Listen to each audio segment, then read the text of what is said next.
If you're a facilities manager at a university, you know students rely on the cafeteria for breakfast, lunch, dinner, and the occasional late-night snack. So when a dishwasher breaks down and dirty plates pile up, the mess hall can turn messy in the blink of an eye. Enter Grainger. With over 1 million industrial-grade products and fast delivery, the product you need now is never far away. So you can turn that dishwasher back into a lean, clean washing machine. Call, click Grainger.com, or just stop by. Grainger, for the ones who get it done. We will not be held responsible for any hearing impairments or damage caused to you from excessive exposure to this sound.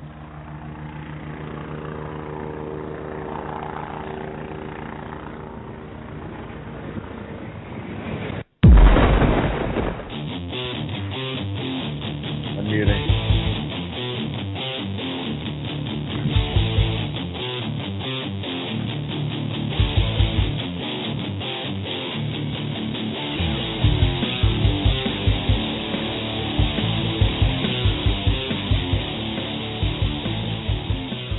So here it is, September 14th. What year? 2012. Hi. How are you doing? Fine. Sean, you are who? I'm Clint. Oh, that's right. And we are Sackheads Radio tonight. We have a lot on the show. Hang on a second. Hang on. Okay. You're real monotone tonight. I am. And I don't know why. Are you punchy? I'm a little bit punchy. You know what? How's about, let's try, can we start the music over again? Do you really want music again? Do you want to do a typical radio introduction? No. No, but let's try something like, there we go.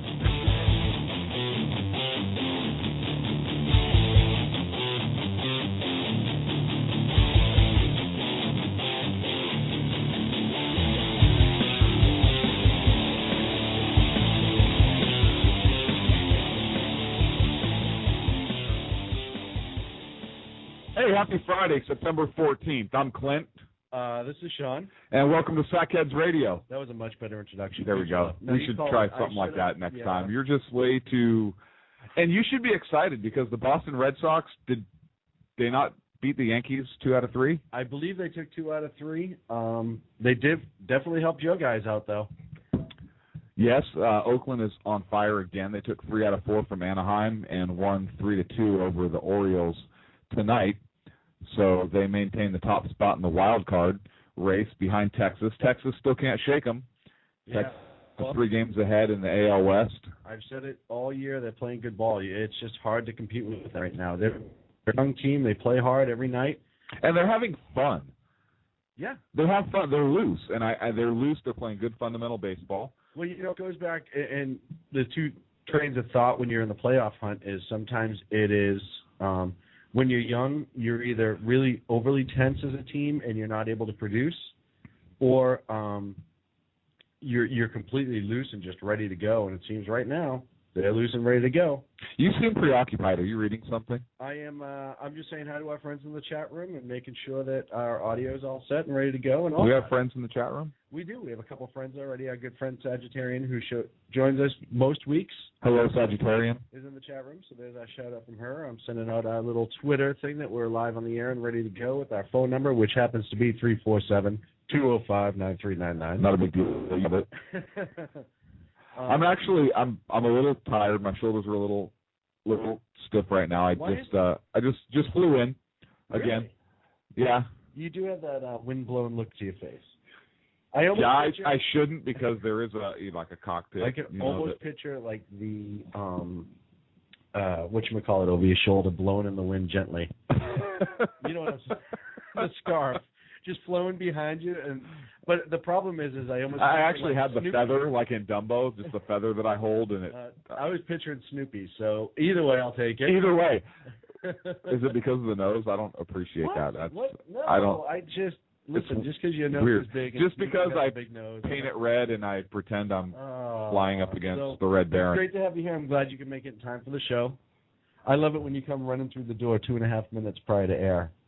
Oh, it's awesome. My adrenaline's all pumping right now. Yeah, and then by the second half, you're usually passed out and ready to fall asleep, so it's perfect. But I have coffee, so... we have Dunkin' Donuts coffee. We should be good. What? What? I don't care. I'm proud. We have Dunkin' Donuts. For those of you who don't know, I have an affliction with Dunkin' Donuts. Some people would call it a sick obsession. I would call it obscene obsession.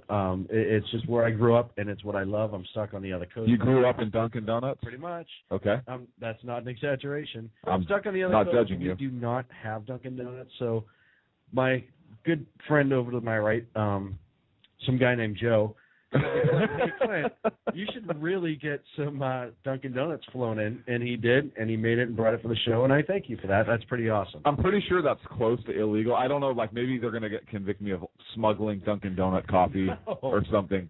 No, because you know what? It's almost like medicine. It's okay because it's for a better cause. Okay. So, I what do we have on the list tonight? all kinds of things.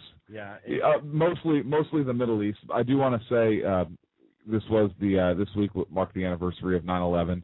I know we had a moment of silence here in the SACHED's office for the victims of 9/11, as well as for our first responders that perished there. Yeah, it goes by every year, and I was old enough to remember them, as you are. I could tell you exactly where I was, exactly what I was doing, and exactly what I ended up doing that day. It's definitely our generation's Pearl Harbor. It doesn't lessen Pearl Harbor by any chance of any stretch, but it's a somber day, and you remember the heroics of the people who were running in when they knew odds were that building was coming down, or there was a chance of it anyhow. And the first responders in New York, as well as the Pentagon, and then the heroes of Flight 93, who were able to overcome and avert a third tragedy, or a fourth, depending on how you want to count it. And if nothing else, I always take away from it the amount of heroism that was shown that day, how great of a nation we are to be able, how we respond. And I always remember the bucket brigade at the trade centers, and just people with hands putting debris in buckets looking for survivors, and just the amount of people that showed up there just uncalled, like nobody asked for them. They just showed up. A lot of the iron workers and construction workers on top of the firefighters and police officers who didn't wait to get called. They just showed up. Same thing in the Pentagon and in Pennsylvania as well. And for me, to sum it up, that shows America at its best, that it can be one of our darkest hours. And we put aside our politics, we put aside our differences, and come together for our people. And, it's somber and it's upsetting. And like I said, I still remember it plain as day. But I always think of that aftermath however short. Joe Montana here. In my football days, I knew the importance of a strong defense. Now I'm sharing how you can help defend your health against pneumococcal pneumonia and invasive pneumococcal disease. Are you 50 or older like me? The CDC now recommends vaccination against pneumococcal disease. Even if you're healthy, your age puts you at increased risk and over 6 times greater risk of hospitalization with pneumococcal pneumonia than adults under 50. Schedule your appointment today at vaxassist.com. Sponsored by Pfizer. Lived it was of just how people realize that it's not about our petty differences, which sometimes we have. It's not about our tangible objects.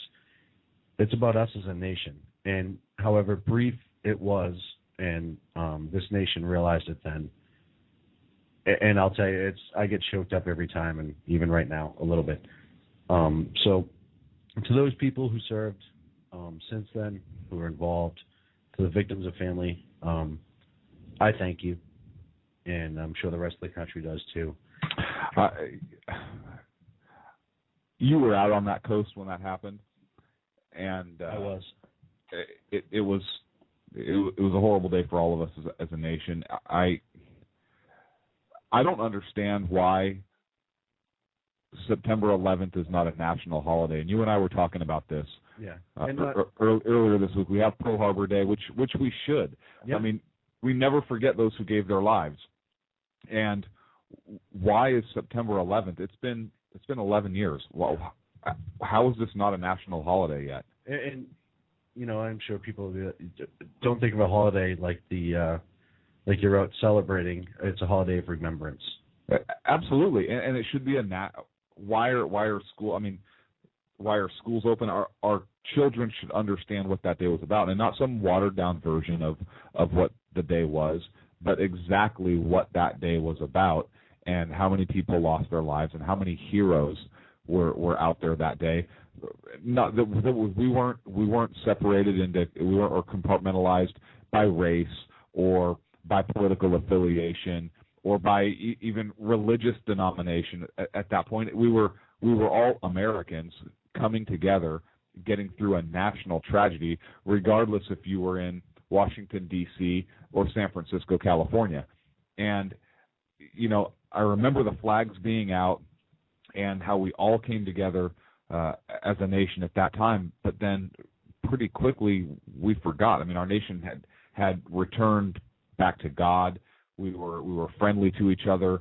I remember passing law enforcement officers on the street and firefighters. Everybody always loves the fire guys, but passing the cops on the streets and having people thank the officers for their service. Yeah. And saying thank you myself for the service, in addition to our men and women in uniform in the military and so forth. And it died out very quickly again, and it's sad. So I think it's good to have a holiday like that in order to remind the nation and to teach our next generation what this was all about, so that we don't repeat it, so that we can remember, so that we can be on guard and always be prepared, and also to honor the heroes, both civilian and military people at the Pentagon, as well as our civil servants who gave their lives. Yeah, I said it before. It just, those days afterwards showed to me what makes this country so great, is that we can have our differences of opinions on so many levels, politics, religion, what have you, and people realized it. And, you know, the sadness was always there, but it was an undertone as immediately after the attacks, and the bravery and the willpower and the can-do and the resolve of our nation just exploded. And people who probably never thought about it before were, like you said, saying thank you, and just remembering. And like I said, for us, for me, for my generation, that was the first time we were really attacked. We were attacked at the World Trade Center in the bombings in '94. You know, there was the Oklahoma City, but on that scale, to have it live on TV unfold for the second plane to hit the tower, it's breathtaking and upsetting. And like I said, even now, it still bothers me. So we had our moment of silence. Those folks will never be forgotten. They will always hold a special place in our hearts. And, you know, we do need to spread this message. It needs to be taught how it happened. We need to keep that history, and we owe it to the memory of the people that perished and those that have perished since, who worked at the Trade Center and other places and have health issues as a result. And you know, everything down to the search dogs for me. It's one of those things, you know, there were canine handlers and hundreds of search dogs that went in there without a thought. And it just shows you how amazing it is. So our hats are off to you, as they are every day, as they are every year, to the heroes of 9/11, the victims, the families who've found a way to move on since, and not let go of the memory, but make something good out of it. We thank you. I can't say it any better than that. Okay, good. So, moving on, and I apologize if I got a little mushy there on you, but that's just how I feel, so freaking deal with it. Later on this year in the day, there was the attack in Cairo and Benghazi. Whoa. And we're going to get into that. What are you doing? What? You're like in hour 3 of the show. We only do a 2-hour show. Oh, yeah. No. I was kind of throwing that out as a teaser, like this is coming up later on. I do have to. We are going to have a victim on an entirely different scale, calling in a little bit, and we're going to talk to that. But we have a couple other things first. We're going to talk to that. We're going to talk about that, not to that. Why do you have to do that to me? I just want to know what you Why do you mean. have to point out every minor shortcoming? You kill me. I just trying to understand. No, I don't know. So did I tell you about I got into an interesting Twitter conversation with Keith Olbermann? You need to tell this story. And then, if you tell this story, I get to tell, because we each have a census or a survey story. Yeah. I'll tell my survey story. Okay. You tell your Keith Olbermann story. All right. Okay. So I want to say it was 9/11. Earlier in the evening, I was just kind of scanning Twitter, and for a lot of people that don't know, I do majority of this Twitter, Sean. And so if you can't understand half the stuff that's coming out of it, that's the reason. So I saw Keith Olbermann responding to another guy, something to the effect of, there's your American pride. And he was referring to a New York Times article, op-ed, written by this guy, Eichen. And I don't know much about him. I did a little bit of research, and then I got bored because he's just a complete Democrat buyout. And the article, well, let me rephrase. So I said to him, hey, what is America, because we were talking about 9/11 memory. I said, hey, what does the pride of America has felt after 9/11 have anything to do with about politics and about this article? You know, don't mix the two. And he posted a lengthy article. He said, hey, read this unless you're too afraid or something in that regard. This is Keith Olbermann now, the guy that was on MSNBC and used to have a television show before he got so batshit crazy. But used to be. What happened to him? I think I don't know. I don't know enough about him.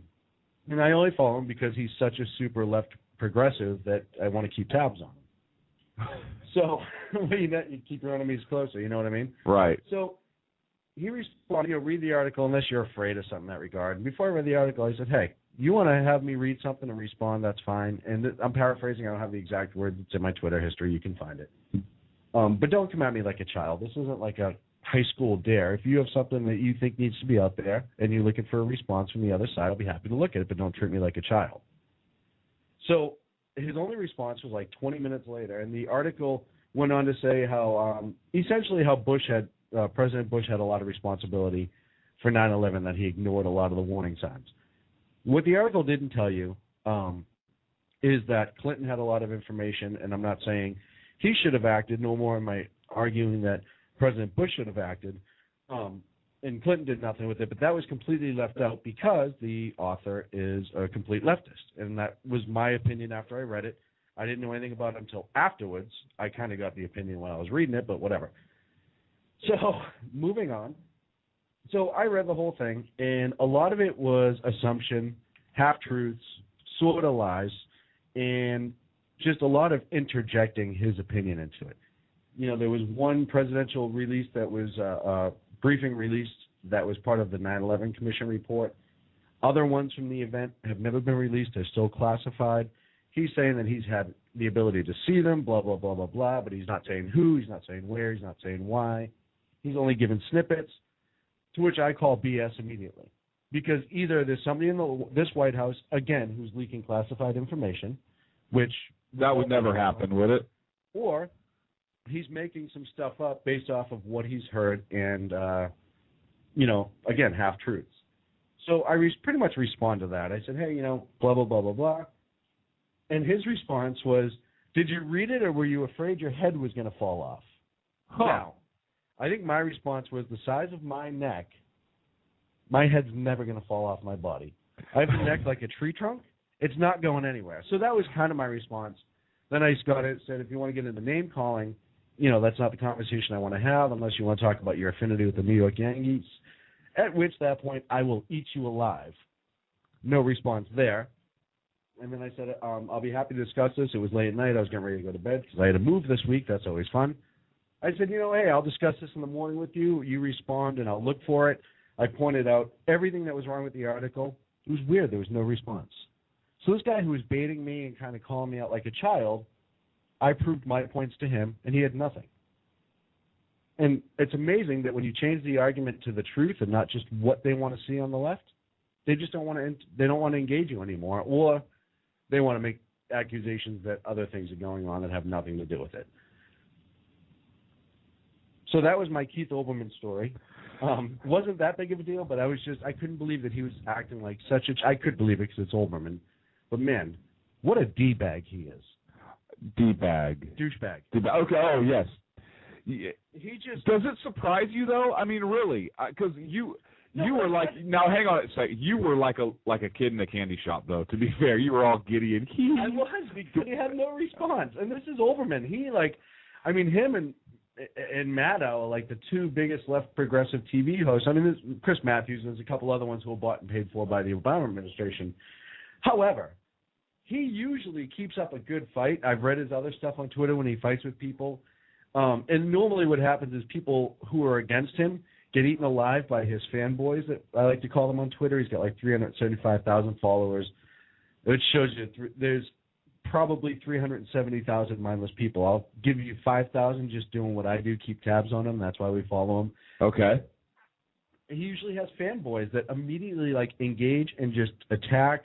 They'll try to get people banned because they disagreed with Olbermann, so they'll start exaggerating it, and they'll complain to Twitter. But it's just amazing to me that this guy who's so outspoken, has so much going on, like is so sure of what he says all the time, had nothing to respond. So that was my little touch of Olbermann this week. It wasn't that big of a deal. I got a kick out of it. I did call you like a little boy. Bragging, I believe, is the word that I would use. I would say, yes, but you were giddy. I mean, you were bragging, but you were very giddy. And then I happened to text you and said, hey, I just got a political phone call. It was kind of funny. And you told me your story, which I want you to share, but they're very much alike, you and I, which is scary. They're extremely similar. And as we go through this, please feel free to put in your response, because so the survey company calls up or whatever, and sir, would you mind taking a short survey? So I indulge just because it's funny to me sometimes. And one of the things they ask is my race. And I said, I'm American. And this seemed to vapor lock this young man. It was like a short, so that I could see the light bulb maybe. Do we have that sound to play? Because it was like two neurons trying to fire, but there was no connection really. And it was like an old light bulb, not one of the new awesome ones made in China that we have to buy. Yeah, no, it wasn't that at all. So he says, okay, so are you Caucasian?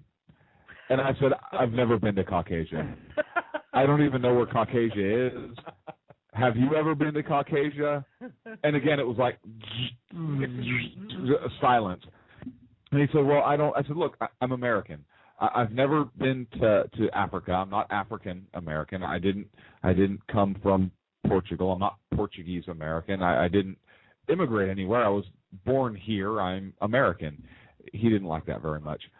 And I refused to yield. So I went on. So I went on to the next question. Now, but you had a similar response. He asked me what race I was, and I immediately said NASCAR. You're such a smartass.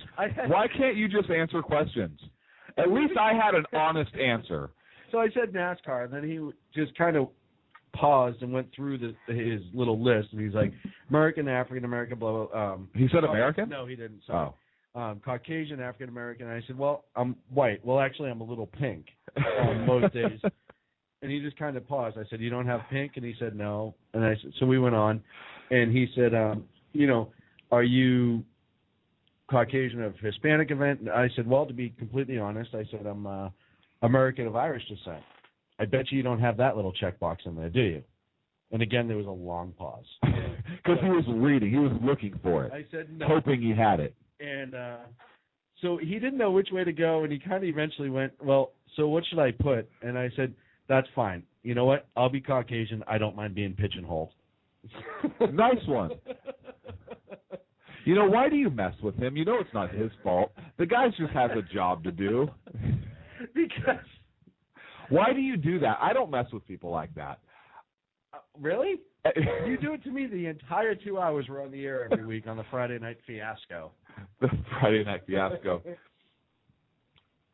So go on. Did you like how I test drove that? That was nice. Is that gonna be a tagline on the show? I have no idea. Probably. You know what? Now that I'm thinking about it, I like that. Okay. So what else did your guy ask you? Oh gosh, I'm trying to remember. You go first. No. What? You stole some of my thunder. No, I didn't. You totally did. No, go with your story, please. Continue. No, I don't know. Making for great radio right now. So that's awesome.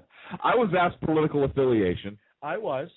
And I told him, I said, I am conservative libertarian. Mm-hmm.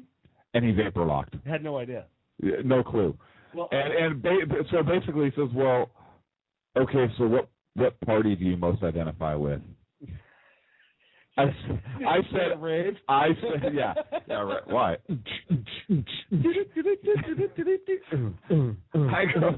I said, how about the Tea Party?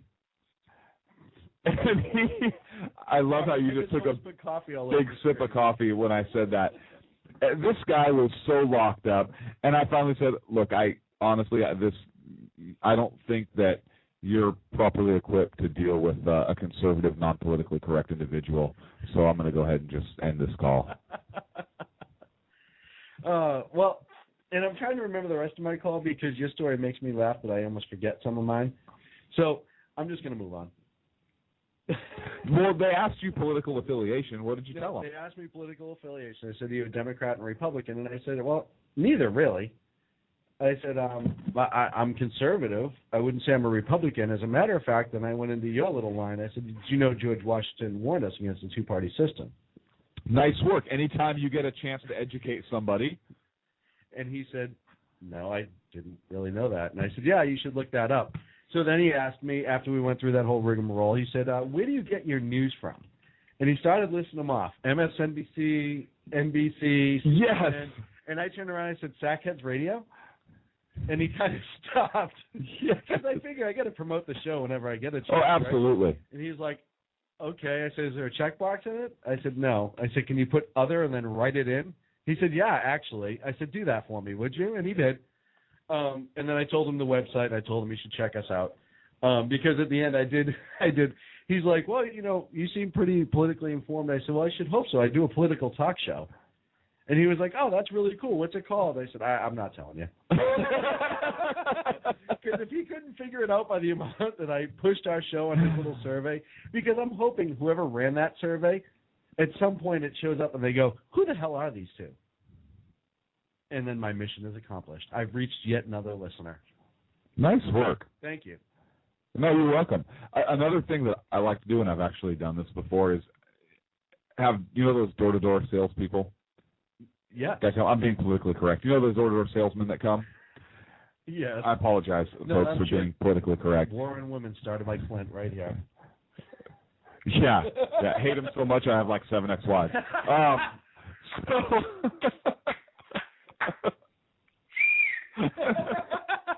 Sorry.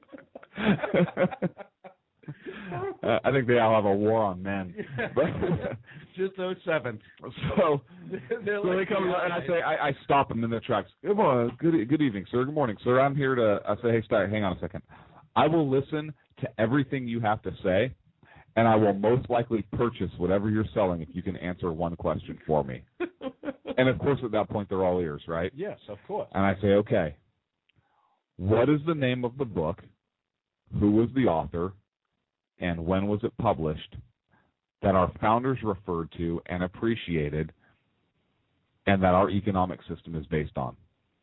If you can answer that question, then I'll go ahead and listen to everything you have to say. You have my word. And I will probably purchase it unless you're selling like a $10,000 vacation. And 95% of the time, that's not a scientific number, but the overwhelming majority of the time. Wait a minute. You going to throw a number out and have it not be scientific? But I said that it was not scientific, okay. So that's okay. Most of the time, they just turn and walk away. Has anyone ever got it right? It's great. Nope, not one. Wow. I've had people try and guess. Yeah, the Constitution. No. Yeah, no, but that's good that you're thinking about that and know what that is. And then I tell them. I let it off the hook. Right. Based. Forget it. Go ahead. I say, hey, it's Wealth of Nations. Yep. Adam Smith, 1776. Founders read it, loved it, and I suggest you read it, especially if you're in business environment, sales environment. and I close the door. And then you release the hounds. No, that's only if they don't want to go away. And it's really just one hound. He's my German Shepherd. His name is Kriegschund, which means warhound. I'm pretty sure his name is just Scout, but Kriegschund sounds so much more awesome. You know, he goes around a little German accent. He's 16 weeks old. Well, wait, wasn't he born in this country? Yeah, but it's just kind of one of those things they're embedded with. So I talk to him in German. The funny part is he talks back to you in Italian. It's weird. No, he talks back to me in German. He refers to his crate as the fatherland. It's weird. I don't understand where he gets it from.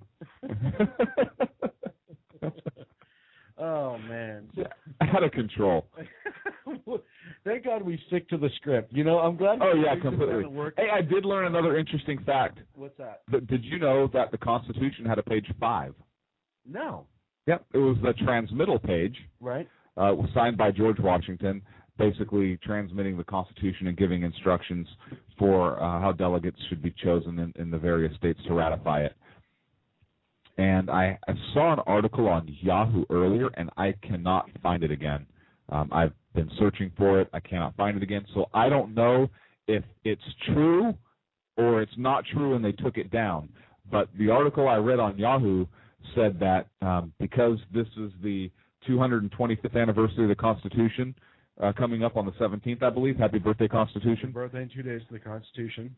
That page 5 has never been publicly displayed before, and that the archives is going to display that page for 1 week. Well, if you're in the, I saw that. I don't know if that's true or not because I cannot find it again. I will continue to search for it on breaks, and if I have the information. If you're listening to us and you have the means to go by and see it anyways, doesn't matter what part of it's on display, do it. Oh yeah, if you can go to the National Archives and see art, that's one of the things I want to do very, very soon. I want to go and may actually have an opportunity. How about this? I may actually have an opportunity next year at some point. I think you and I should take a trip out to Washington, D.C. next year and take a look. We'll do a show live on the road or something. That would be a good idea. Or yeah, absolutely. Maybe we'll do a film at the archives. I don't know if they'll let us in a building with a paper sack over our head. Like a Denny's.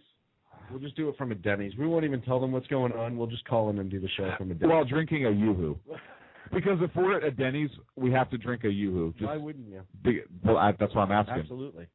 Hey, anyone in the next 7 days that takes a picture of the Constitution themselves and posts it to our website or submits it via email, we'll send them a signed picture from Sackheads Radio.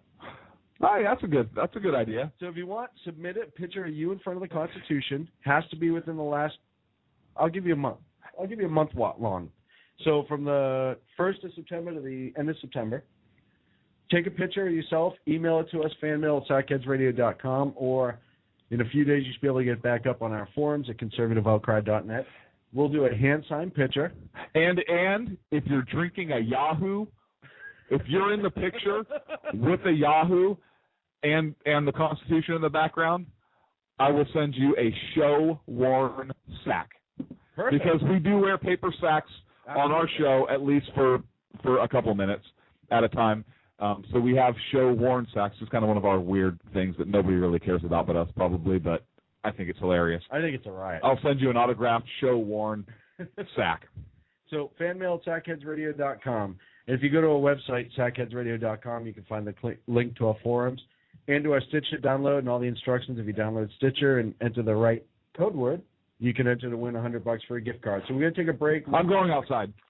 We come back. We're going to talk to a victim who was attacked by the left, and he's going to tell us our story. So we'll be back in about 2.5. Sackheads Radio. Sackheads Radio.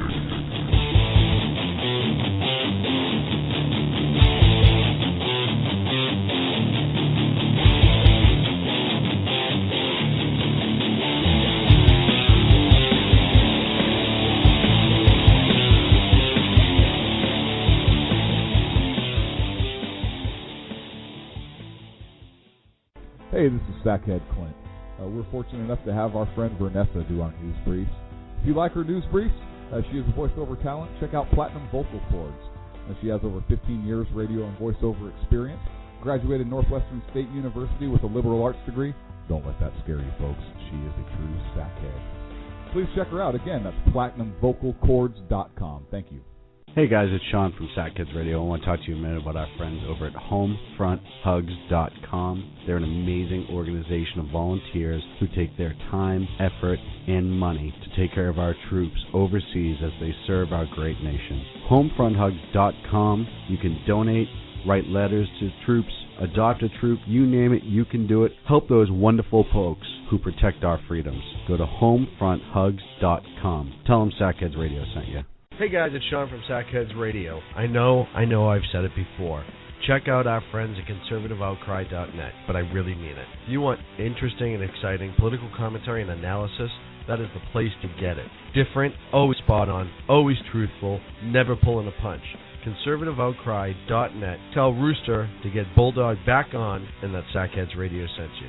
And also, coming soon, the Sackheads Radio Forum on conservativeoutcry.net. Hey, this is Sackhead Clint. I want to take this opportunity to thank all the wingnut leaders throughout the world to give our men and women of the armed forces a job, as well as all the anarchists, terrorists, and Occupy folks that give our men and women in uniform on the home front, firefighters, law enforcement personnel, and first responders, job security here in the States as well. So thank all you wingnuts out there. This is Sackhead Clint saying have a good day.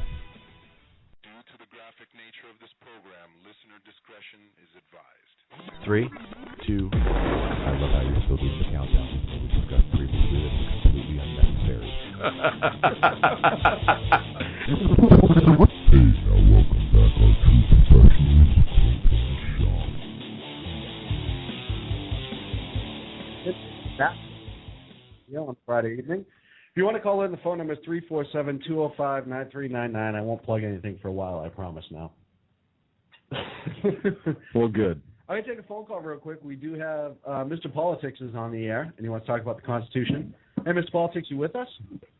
Yeah, I'm here. I just had a quick question, too, before we go into that. Like, I saw in the show description, you said something, and I apologize if you already covered it in the show and I missed it, but in the show description it said something about, like, the law enforcement investigation of the movie. Like, what movie were you referencing there? Sorry, I was referencing, you know what, I realized that after I put it in, I was referencing Innocence of Muslims, and I actually did reach out. I didn't get a response, so I'm probably not going to go with it tonight, and I should have updated it. But I got a couple reports and haven't yet confirmed it, so it's not 100%, that the LA Sheriff's Department somehow were investigating the director or the movie production company. Oh, really? Huh, that's weird. Like I said, it was fleeting. I did put a call into them. I haven't gotten a response yet, so I'll probably have to go with it next week.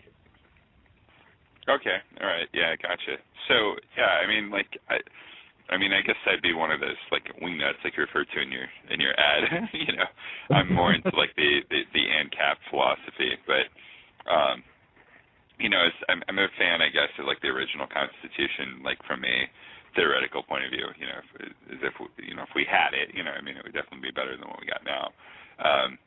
But looking at, like, the idea of the Constitution, I mean, it seems like there's, like, this big movement to, like, you know, for people to really support the Constitution, but often I don't think we distinguish between, like, the original Constitution and what we have now, and how, you know, what we have now is, like, this twisted, you know, I don't want to use the word, but, like, messed up document. I think we have. Oh man, that's such a huge topic. Yeah. I think it's showing itself. Yeah, I think I think the interpretations are definitely twisted, because I believe that, and I don't know really what viewpoint you're coming from. My personal belief is that the original intent of the Constitution, if we're going to live by that, which we should, when we interpret that Constitution, we need to go back to the original writings. The Federalists, what were our founders saying at the time, what were the debates, the Anti-Federalists and the Federalists, and give our interpretations based on that, because I don't believe it is a living, breathing document. The founders said that, hey, when you're trying to interpret this, look at its original intent, and they put a mechanism in place for amendment.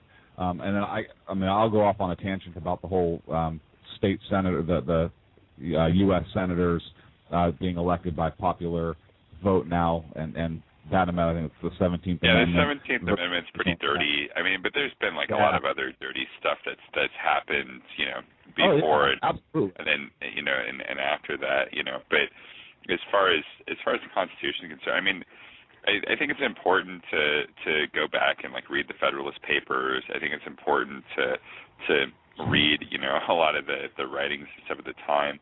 But at the same time, I mean, like, we have to be careful with that even, because, I mean, as great a guys like TJ was and some of these other guys, you also have like people like Hamilton that were like twisted fucks, I mean, like, Hamilton probably loved Barack Obama, and so I think that we have to realize that like some of these people were sick people even back then, and a lot of people like idolized like all the framers, and all the founders, and it's like most of the founders ended up dead before there even existed a country, because they're actually shedding their blood for what they believed in, and a lot of these framers were like dirty rat bastards, Well, not all of them. I think not all of them. I just said a lot of them. Not all of them, of course. Individuals, and hey, you also have to take into account that the times are what they are. I mean, you could say that about a lot of our politicians today. So I'm curious. I would say that about most of our politicians today too, though. I'm curious as to were there any founders you think were exceptional? To TJ, I think that like his only shortcomings were that he only had like the knowledge and experience of his time, and that was his like limiting factor. And like we've got like quite a few hundred years on him, so it's easy to like point back and judge him and say, well, you were wrong about this or that or whatever. But it's like I think today, if he were alive, he'd and he had experienced all this time, he'd probably have very different views than even he had then, and realized that he couldn't trust a lot of people to run the country the way they did. Like Washington, though, I'm not a big fan of Washington at all. Why not? I'm a big fan of Hamilton. I'm sorry, why not? Yeah.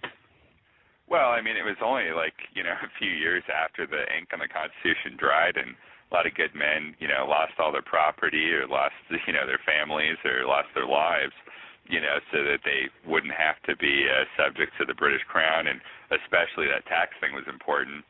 And Washington just decided that he was going to start paying for stuff with an alcohol tax, and he wanted these whiskey producers to start paying tax not when they even sold their product, not like a sales tax, but the moment it was produced into existence, they were expected to start paying tax on it. A lot of these guys didn't even sell their alcohol; they traded it, so they didn't have money to pay the taxes on it.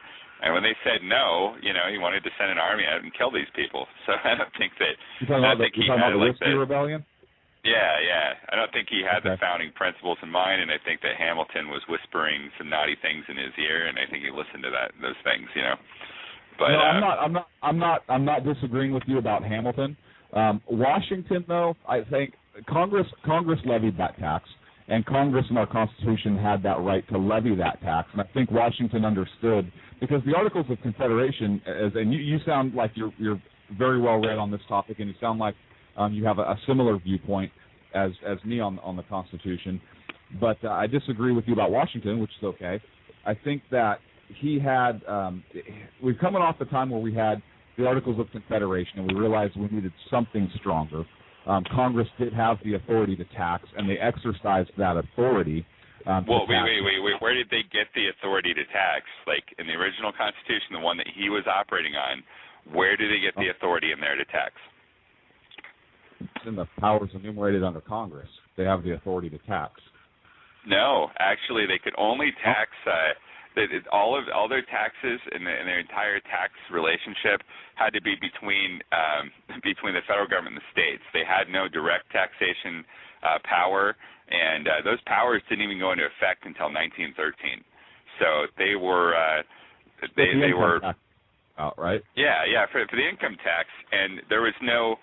They just created the alcohol tax, but there was no provision for that prior to that, and there was nothing in the Constitution that even mentioned that, other than like I think lending money was one way that they were allowed to fund their operations in form of interest, and that's how the Treasury or that's how the government at that point paid a lot of their bills, is through the Treasury Department that would make loans to small businesses and charge interest and get that money back, or make loans to banks and get paid on that. But at the time, I think you might be incorrect. I don't think they had the power of direct taxation. They had the power of direct taxes, and it should be apportioned among the several states. But it was included according to their that's up to the numbers. states to tax those people, though. It's not up to the federal government to tax or collect. What they would do is they would say, okay, we want to pay for X, Y, and Z, and then the states would end up having to kind of equally split that bill. They were responsible for taxing their citizens, the people that lived in that state, not the federal government. The federal government didn't have any power. There was no IRS. There was never anything in the Constitution to create the IRS or anything like that. There wasn't. But under Article 1, Section 2, where it talks about the legislative branch in the House, it says that the representatives and direct taxes, meaning it's the federal government, the legislative branch, that can levy the direct taxes to be apportioned among the several states and included within the unit according to their members. Yeah, but it's not until 1913 where the federal government even has any kind of relationship with the citizen directly. Again, what that's speaking to is the states. The states, could obviously pay the bill, and the federal government could ask the states to pay for certain things. The federal government had no right to go after a single individual. It was just the states that would collect those taxes, and through whatever means that they had decided in their states, where Washington directly went to people producing whiskey and said, we're going to collect this directly. And so I think improving my point is that they didn't actually have the legal power to do so. So we started off on a bad note right there, but things got, conscription. Where does it say in the Constitution that conscription is allowed? And they were doing that right away. It's kind of crazy. These guys violated our rights so quickly off, and that's why I guess I'm a fan of the idea of the Constitution, but in practice I don't think it's practical, because that document was supposed to create the smallest government, smallest military the planet's ever seen, and where are we today? The biggest government, richest government, largest military the world's ever seen. Something went wrong. Hey, Mr. Politics, can I levy a guess here? Are you a libertarian? No, I said in the beginning, I subscribe to the ANCAP philosophy, anarcho-capitalist. Okay, I was just curious. Yeah, I used to be a libertarian, though. I went kind of from Democrat to Republican to libertarian to anarcho-capitalist. I had a little bit of a walk. And let me ask you this, and I have a caller on hold, but if we didn't have the direct tax, I'm not saying I agree or disagree, how else do you think we could have survived? Just curious. Well, are you on a boat right now? What'd you say? Are you on a boat right now?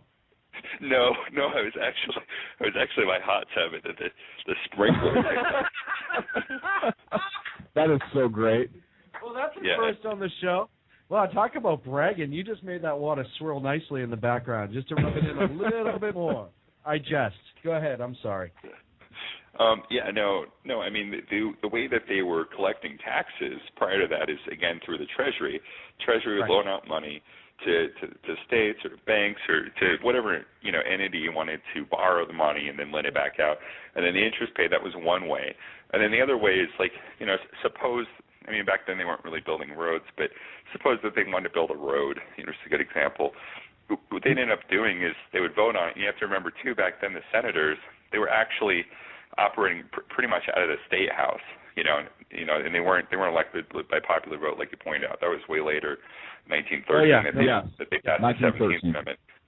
So what they would figure out is the states would decide basically what the federal government was going to do, and the federal government could only collect what the states would agree to pay. So the federal government could say, well, we want to build this and this. If it gets approved, then proportionately, each state's going to have to pay X, Y, and Z, and so they would get their money that way. And the states had various ways of paying, but it was primarily sales tax, and there were a few other various tariffs and stuff.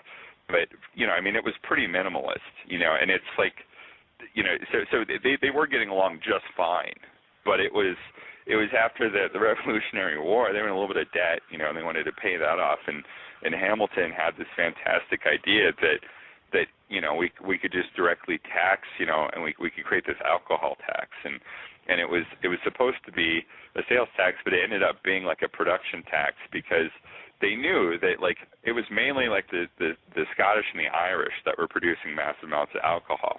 And it was mainly around the East Coast. Yeah, surprise, surprise. But a lot of those guys. It wasn't on the West Coast back then. Yeah, for sure. But I meant surprise, surprise, Scottish and Irish that were the big producers. I know. Trust me. Growing up an Irish kid in Boston, I'm well aware. Yeah, I'm Scottish, so yeah, we like it.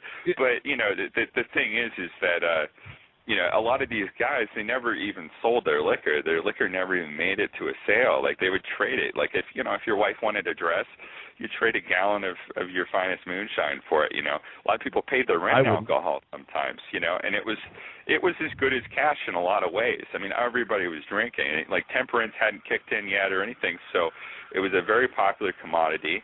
And it took some skill to make the finer stuff. And so you could trade it. So the federal government knew that a sales tax wasn't going to work, and they weren't going to be able to collect. So they would say, the moment it comes out of your still, which is still a law today, by the way, the moment it comes out of your still, you owe taxes on it. And I'm a little disappointed in myself that I hadn't seen that point of view before, but I tend to want to agree with you right now. I usually think I'm pretty astute in looking into those types of issues. Well, a lot of people don't realize either that Washington didn't win he didn't win the Whiskey Rebellion. He ended up having to back down, and he had to pardon all the guys because there was just so much anger against it. Yeah, now that I did know. The one thing I want to say about Washington though is I'm not disagreeing with you about Hamilton. I'm not a huge fan of Alexander Hamilton, but none of our founders were infallible. I mean, these were men. We obviously had a lot of their own issues going on. They weren't perfect men, but I think Washington was a man of principles, and he was a man of ideals. He did have. I don't think we would be a country today without Washington and his leadership and the part he played in the Revolution. Or he may not have been a great military tactician by any stretch of the imagination. I was going to say that. But that's another misnomer too. He wasn't a very skilled military man. No, he was not. But his personality and his principles and the man he was able to pull people together, and he was able to keep his soldiers within the ranks even through tough times. Especially when they marched on the Hessians in Trenton and so forth, was able to get people to re-up. He was a leader, and he was a principled man who was respected by all. And I think that's something that you can find even in the original writings. And so while our founders themselves weren't infallible, I think their ideals were. And that's what our Constitution, our Declaration, our Constitution is based on. So I tend to support those original ideals, even though the men themselves were not perfect. Yeah, I mean, I guess when I look at the framers and stuff, I don't look for really the style or stylistic differences or whatever, because I mean we kind of have that today, right? I mean we have these politicians that they're likable enough. And maybe they know how to get some things done, but I look more for what can't we supply today? And a lot of that's principle as far as elected politicians. I mean, there's plenty of guys that, try to run for office and stuff. They may have some principles, but, guys that actually get elected, right. And especially the president and stuff. The people. Yeah. And one thing. No, I was just going to say that people with principles are often overlooked for popular people. They are, and one thing I liked about Washington is he warned us against political parties and faction. He warned us about that. He warned us specifically about the two-party system. As you know, he had Jefferson in his cabinet in his first term, and he bumped heads. Well, they had to. Hamilton. Yeah. They had to, because that was the demand at the time, is that, whoever you ran against, that became your vice president. And now it's they can't even make the guy they ran against in their own party in the primary, their vice president. I mean, could you imagine Mitt Romney making Ron Paul as vice president or Newt Gingrich as vice president? I mean, that would never happen. You know, no, not at all. It's and like Adams they can't even. Yeah, they can't even do that. You know. No, I agree with you. And Adams was Washington's vice president that he ran against, but he had Jefferson in his cabinet, and he and Hamilton butted heads all the time. And so I know Washington had these forces pulling them in two polar opposite directions. They kind of had the same end goal in mind as far as liberty and a free country and so forth, maintaining this country for us and these ideals. They had a couple different ways to go about it, and I agree with you about Hamilton. But I think what would have Jefferson been like if TJ wasn't holding him in check? I think that's a good question worth asking. You know, well, he didn't have Thomas Jefferson around his second term. Jefferson walked away. Yeah, I mean, why was that? You know? Because he was butting heads with Hamilton. He and Hamilton would have major conflict. Hamilton was a statist, man. He was a statist, and he was an authoritarian. You know, and I think people forget. They think that the level of tyranny that we have today in government, they think it's like this new thing. But I think if we go back and really look at the past and understand our history, you know, I think sometimes we paint it off better than it really was. And Hamilton, I think, is a really good, shining example of that. I mean, I'm not sure that Hamilton. I mean, I always tell people we have so many founders that had good principles and good foundation for this country, especially when you go through and you read the I know. We had some guys with principle for sure, so and the document wouldn't have looked the way it looked. You know, today I think that was more prevalent back then, whereas today I think what's more prevalent is we don't have men and women of principles up there, and I think we flip-flop. So while it certainly wasn't perfect back then, I think it was a whole lot better than what we have today. Our liberties were safeguarded much better in the system we had then than they are today. Oh yeah, well, I don't know that it was the politicians that did it, because I mean, if you look at stuff that they tried to pass even back then, like the Sedation Act, I mean, how ridiculous was that? You know, the kind of stuff they were trying to do was pretty insane, you know, even by today's standards. It's the only difference is that when the state pushed that hard, the people pushed back 10 times harder. They were like, fuck you, we're not going to listen. As a matter of fact, this could cost you not only like your presidency or not only your career or whatever, but maybe your life. You know, I mean, the people wouldn't take shit off of these guys. And then today it's like, oh, let's be civilized and let them take everything. You know, and I'm not saying violence is the answer, but no, we were more of a republic then than we are today. Today, everybody says, "Oh, we're a democracy." We're not a democracy. We were never meant to be a democracy, but we have been pushed more in that direction, especially with the passage of the 17th Amendment. We kind of put the whole state's representation right out of the whole mix by having two popularly elected chambers. But I would love to have you on another show and to discuss all this stuff further. We have a lot more material to get into tonight. Would you be willing to call back again on another show? Oh, sure. And if you don't mind, if I could just listen, because I'm just listening on the phone. No, please do. Why don't you shoot me an email, Sean, SHAUN, @sackheadsradio.com, or email the show, and we'll set up the time to have you on, and we'll have this be a topic. And absolutely, and I want to look more into the Whiskey Rebellion, because I have not looked that much into it, and I learned something from you tonight. So thank you. I always like learning new things, and I have something else I need to research now because I have OCD with that kind of stuff. Hey, Mr. Politics, thanks for joining. Take care of yourself. Enjoy your hot tub, all right? Oh, yeah, and thanks for having me on. Take care. Thanks. Take care. All right, and now we have to change tone from the Constitution to a victim, and then we're going to take a break. Rooster, are you there, sir? We only have a few minutes. We're going to take a break because we haven't even touched the Middle East, and we only have an hour left. What's up, guys? Hey, Rooster. What's going on, Rooster? How are you? Oh, I'm doing well. We missed you last week. We had a show in prime time just so you can call in without staying up till 2:30 in the morning. And he had pneumonia. How are you feeling? I'm on the mend. I was actually in the hospital. My son had a hockey tournament up in Philadelphia, and I probably should not have taken the trip. But did they eventually kick you out? No, actually, on the way home, we ended up having to drive straight to the hospital. So. Well, I spent a couple days there, and now I'm back.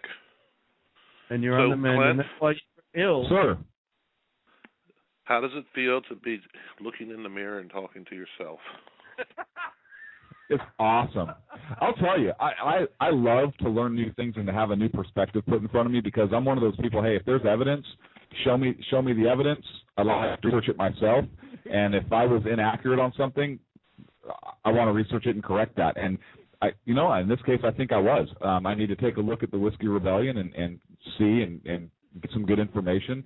But I think he had some good information. I disagreed with the gentleman about Washington. I'm a huge fan of George Washington because of who I believe him to be as far as principles and so forth. And yeah, Hamilton was kind of a nutcase. I disagree with a lot of what Alexander Hamilton's done. But I'm a big fan of Washington and most of our founders. But the Whiskey Rebellion and that tax on alcohol is something that I'm intrigued. I need to do some research.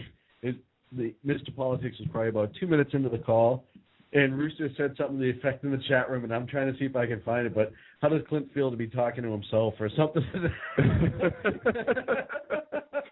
No, he said, is that Clint on the other side of the phone? Yeah. No. Well, I didn't catch the caller's name, but I heard that he's still on the line. So excellent call. I actually liked listening to that. So I love when intelligent people call us, because all I have to do is sit here and close my eyes and let Clint talk for a little bit, so it works out well for me. I had the pleasure. I logged into your website a couple days ago, and I had the pleasure of listening to some nutcase just call in, and Clint just went completely nuts on the guy. We were talking about Martin Luther King was a Republican. Yeah, that set some people off. Yeah. Yeah, that's it. We actually got a couple bad pieces of email about that too. Did we? Yeah. So, God forbid we tell the truth. That was great radio. I got that information from Alveda King, who is the niece of Dr. Martin Luther King, on an article that she wrote on that topic. So she was probably completely wrong. I think those people who emailed were right. Yeah, no, seriously. And for Mr. Politics, who's still on the line, in a segment later on in the show, I'm actually going to read a portion of a letter that Thomas Jefferson and John Adams submitted to John Jay, the American Peace Commissioners, to John Jay, dated 28 March 1786. So you might enjoy that. Just a side note. Hey, Rooster, on top of being sick with pneumonia, we at the show still have we figured out you were viciously and violently attacked. Yeah, I tried to look at an article you had on conservative outcry, and I wasn't able to find anything. So did you? What happened? Without making anyone who has soft ears turn off the radio right now or the computer, what happened? I was hacked, and I'm not that savvy. My web host says, in short, I was hacked, and I was hacked badly. Everything on my server was affected. It was rough, including our forums. And seriously, can you fix those? Because I have stuff I need to get. No, I'm kidding. You host those graciously, and I appreciate it. It's almost, I've worked the last 4 days trying to fix everything. I think it'll be up tomorrow. Yes. I'm guessing that you've worked nonstop. Yeah, I'm just one guy. As much as I can, but why me? Well, because I'm just conservative. You obviously at conservativeoutcry.net, you proved a point that the left didn't like, and they decided it was time for you to be silenced. I know, because when I turned on Twitter that day, I saw the words Wolverine written on the wall, and I knew something was going on.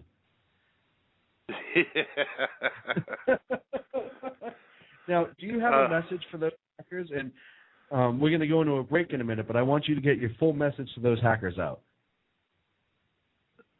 I can't, because you told me to be nice. You are eloquent enough to pull this off without offending everybody. And without making a direct threat. Right, because I don't want to have to testify. I don't know who hacked. I don't know who hacked my site.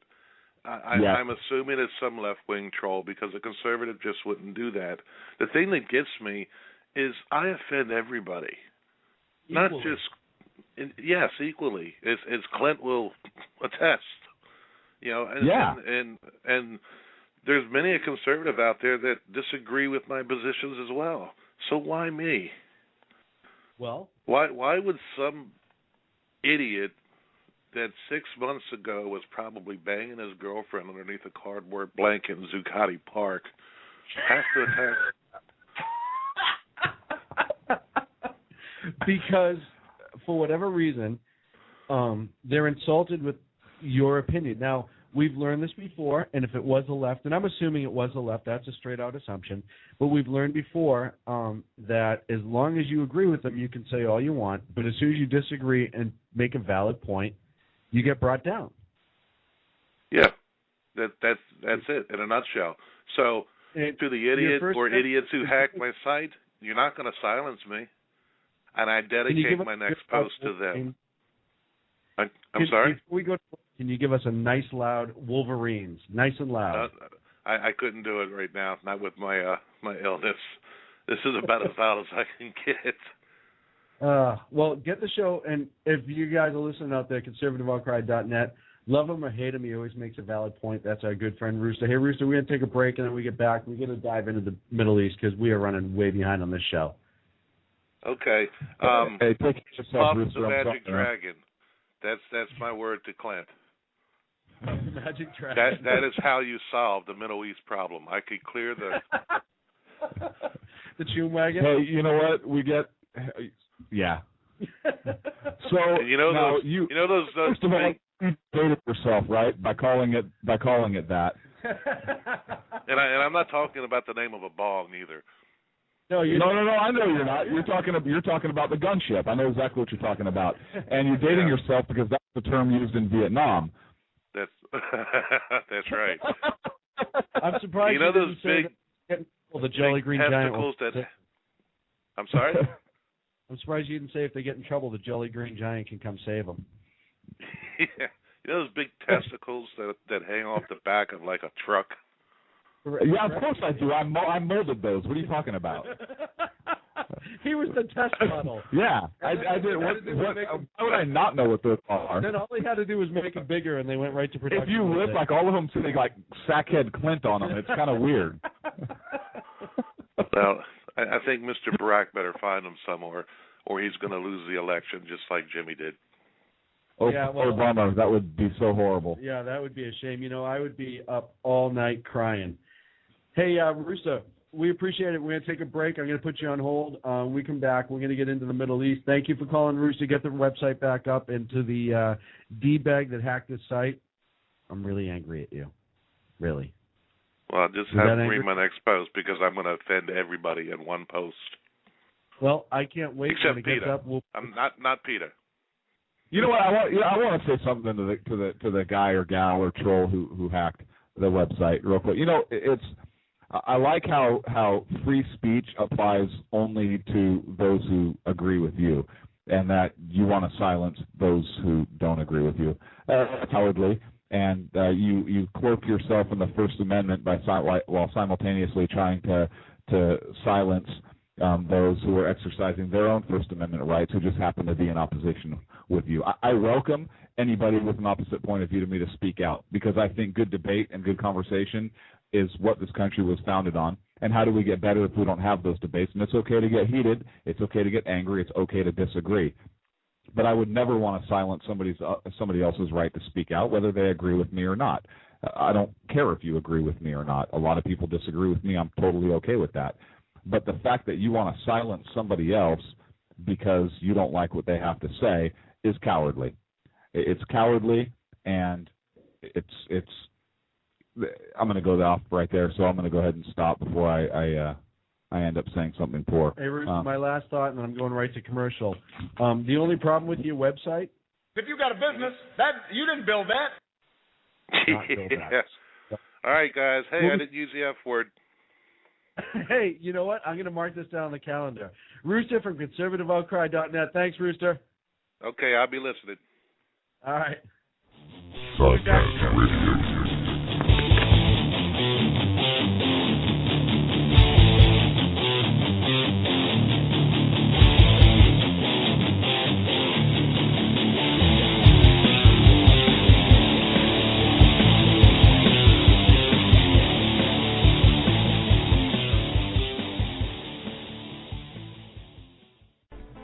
Sackhead Clint.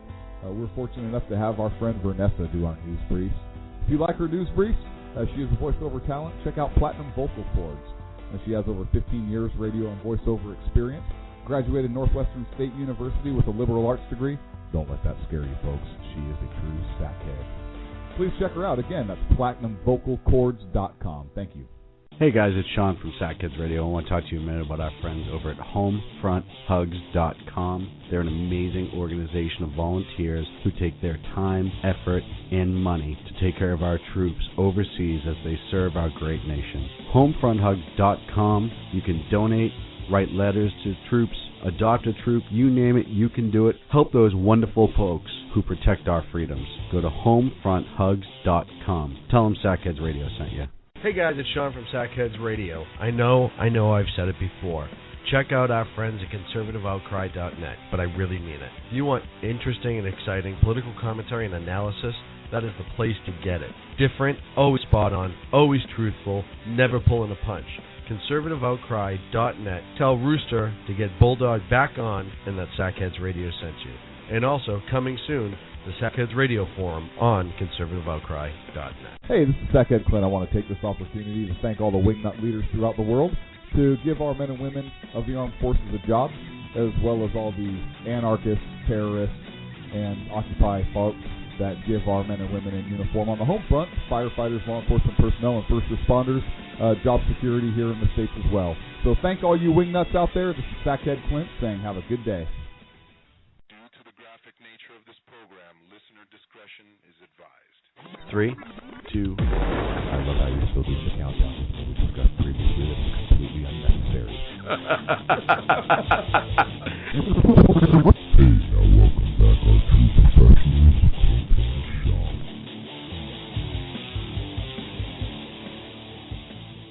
And welcome back to Sackheads Radio. I am Sean. At least that's what my driver's license says. And with me, as always, is the brains of the operation, my good friend Clint. And we're going to change gears a little bit now and get into the attack in Benghazi. Is that the one with the beard? Yep, you're the brains of the operation. Hi, Benghazi. No, it's absolutely ridiculous. So the long and short, everyone knows, on September 11th, the embassy in Benghazi, Libya, was overrun by, well, they're saying it's just a random group of people. I don't believe so. There's also issues in Cairo. There's issues since. Sorry. And it's getting out of hand. It's all sparked from this film on YouTube called Innocence of Muslims. No, it was not sparked by a stinking movie on YouTube. Let me get into it. No, you know what? You know what it is? You talk. No, I'm getting angry because the left said that all these things... No, go ahead. Let's give the news first, and then we'll talk about the causes of it. All right. So the allegations are right now is that this video that was released in June that showed the Prophet Muhammad of the Muslim faith in a poor light. It showed him as a fraud, a womanizer, as a madman, and a lot of other things. And so that's being pegged as the catalyst as the cause of these attacks. Has nothing to do with our religious freedoms. And I was discussing it earlier today with a mutual friend of ours who said, hey, you have to keep in mind they can't understand why our government doesn't make that stop. Like their whole lives they've lived under these oppressive regimes, and the fact that something could be released and they can't say to the government, or the government doesn't stop it, something that's offensive to them, because in their country everything gets run through the government. And I agreed to a point. I said, I understand that, but they are attacking us, and these were coordinated. I don't care what anyone says. Everything I'm reading right now is showing that there was a coordination of these attacks. They were close to simultaneous between Cairo and Benghazi, Libya, and as a result, 4 Americans are dead, including the ambassador to Libya, 2 former Navy SEALs, and an information officer who was an Air Force veteran. And there's been fallout 6 different ways. I don't know which one you want to attack first. Do you want to attack the presidential fallout? Do you want to talk about the cause of it? It's up to you, because we can go either way. It's a mess no matter how we look at it. So, look, there's these protests spread out. I think it's up to like 20 different countries across the Middle East right now. Some of them are peaceful. but the ones in Egypt and Yemen, Libya, Tunisia are violent protests. The compound, the U.S. Embassy compound in Egypt has been under attack by these militant protesters. The flag was ripped down in the courtyard, and the black Islamic flag was raised on U.S. soil in the compound. Not in the building itself wasn't overrun, but there's been fighting there for the last few days. In Libya, again, well, like you mentioned, we had 4 killed. Somehow these protesters or these extremists found out where the safe house was and ended up killing the ambassador. Ended up dying. They're saying by asphyxiation. I think that's kind of weird. And then 3 others. And then you have these violent protests in Yemen and Tunisia also. So, look, there are so many different ways we can go on this, but I want to give a history lesson real quick because I think it's important. I heard some commentary that, and it's been for the last few days, that it's a result of this video that was posted, and now we have the White House asking YouTube to review this video to see if it meets their standards or what. First of all, I have a problem with the government asking a private entity to look into something that has to do with free speech, but that's a separate argument in itself, because whether you agree with the video or not, in this country, they have the right. Somebody has a right to post that. Right. Whether I disagree with it, whether Sean disagrees with it, doesn't matter. In this country, they have a right to do that. And it's not. Listen, I'm not defending the guy who created the video itself or anything like that at all, and nor am I attacking it. The video is, for us anyhow, kind of a moot point. It was made by this guy Sam Basile, as one of his many aliases. It was made down in Southern California. This guy is allegedly, because nobody still really knows who he is, he's had fraud issues. He's been arrested for narcotics use. There's allegations that he's Israeli. There's allegations that he's Egyptian. There's even to the point that, like we talked earlier, there may be an investigation by the LA Sheriff's Department. Can we confirm that, or did they not return a call? I'm not able to confirm it, but I've had a couple reports, and I have tried to make a call, and I haven't been able to. They haven't called us back yet. I want to, before we get into that, I want to give the history about this real quick, just to give some perspective, and then we can go on a little bit about the movie. The whole thing here that I've heard is they're angry about this movie that came out in what was it? June 23rd, it was released. Okay, so it was released in June. Yeah. These protests. 2012. This year. These protests were planned. They were coordinated attacks, and they began on September 11th. Yes. Wow, that's a shock.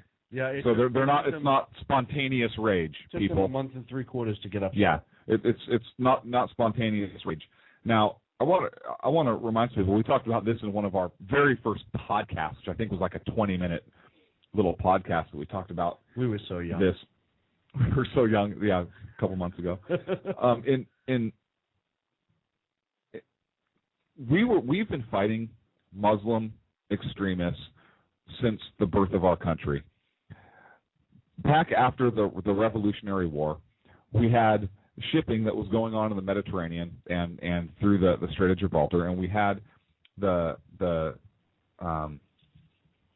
area of the Barbary Coast, North Africa, which these pirates were operating out of what the current ports are, modern-day Algeria, Libya, and Tunisia.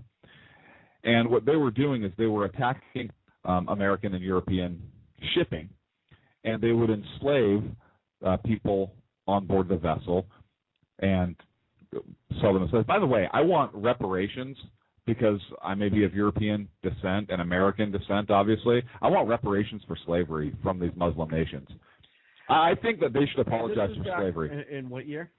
Like 1784, 1785, right around there.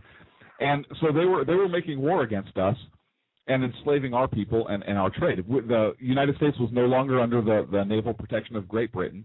The Revolutionary War had ended, and at that time we had a treaty with France that they would protect shipping interests and so forth, so they were doing some of that in the region as well. Well, once we fell outside of that, we were truly an independent nation. That's when France still had us at. That's when France was awesome. Yeah. Now they suck.